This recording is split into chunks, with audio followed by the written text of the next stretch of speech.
implode. Most importantly, I really believe, is that you thought that once you arrived in the spot, you'd feel good.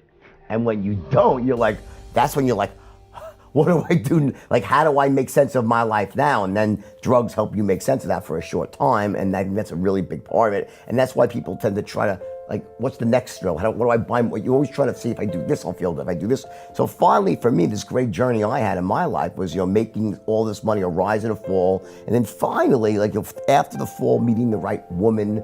I'm very fortunate. I have a great, finally, just a perfect woman for me, my partner, my real soulmate. And you come to this spot in your life where I just realized that I'm okay.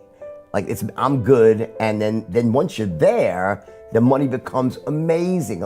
The compulsions are lifted to spend it recklessly. It wasn't a car I didn't want to buy. I got every car. I bought this, 18 watches. I don't really care anymore. I love nice things.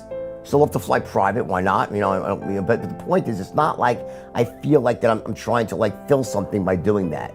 I use money in the right way now, and that took a long time. And I always say, I wish I could, if you can go back in time and whisper something in young Jordan's ear, that would be it.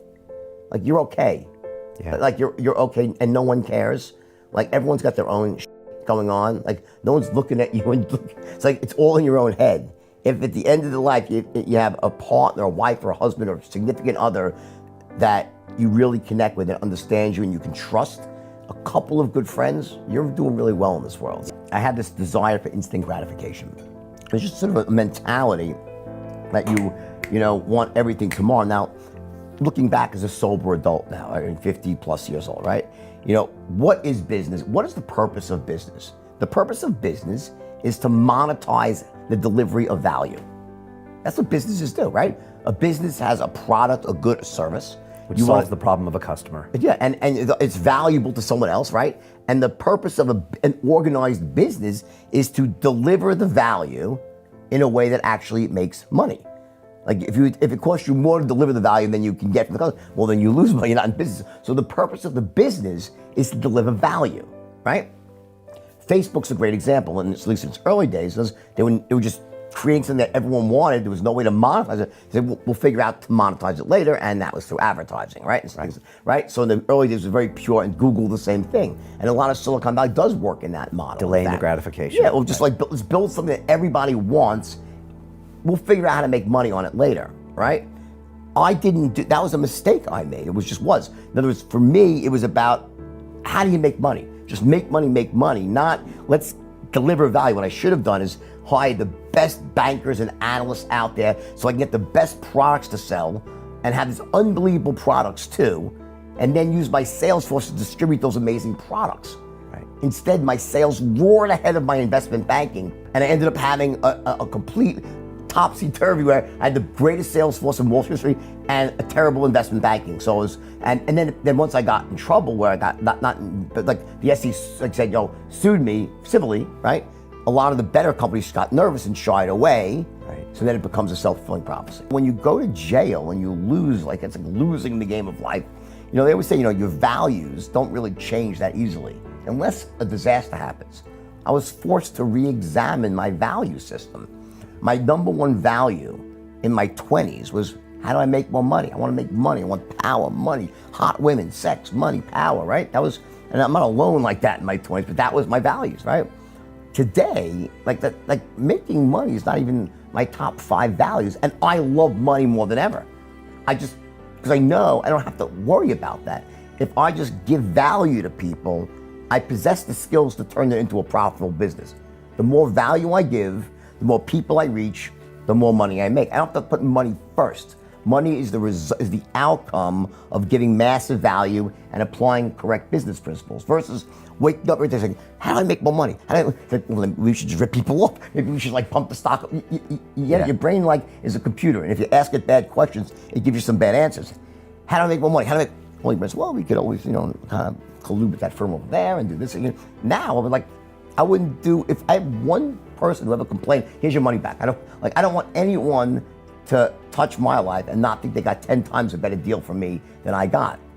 I'm okay with that. I'd rather someone say, wow, And that's the people on my platform. If you go on there, I'm happy you're free. Just check it out and just watch the comments that people say, this is ridiculous. How does he do this? How does he give this much value? Because it's like $20 a month and I should charge $200 or $300 a month. But I do it because I know I'm playing the long game.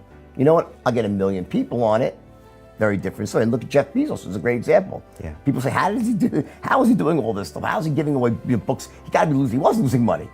But he understood that he was providing a valuable service, and eventually, over time, you can make a lot of money like that. My thing that really drives me, honestly, is my own personal commitment to always showing up. No matter how I feel, good, bad. I've been on stage with a intravenous and a kidney stone, giving him with the thing on stage with me. It becomes who you are. And I always say, at some level, success is about getting yourself to do the things that you know you have to do, even when you don't feel like doing them. And I've mastered that ability. So that's my big thing. Is I just show up no matter what, and tired. And here's the thing.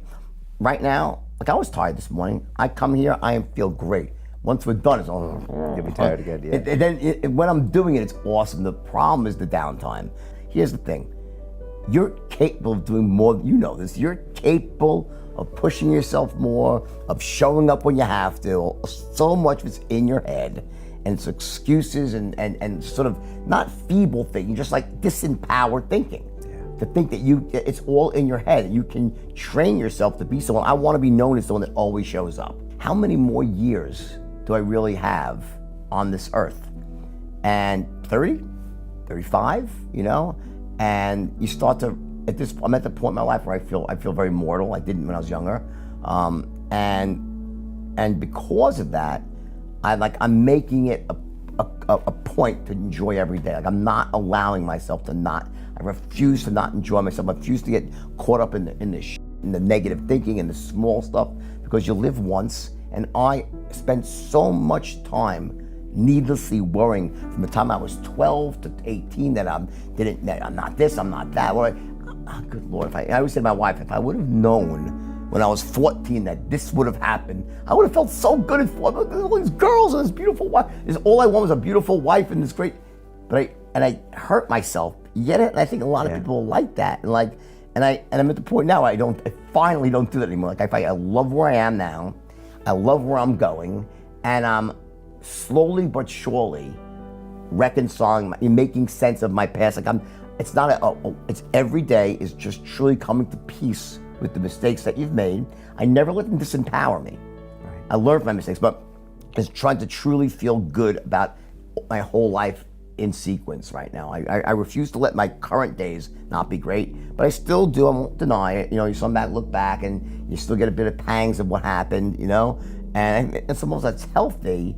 But the most important thing is whatever happened back then, I got how many years left. I'm going to enjoy myself and also help as many people as I can become successful.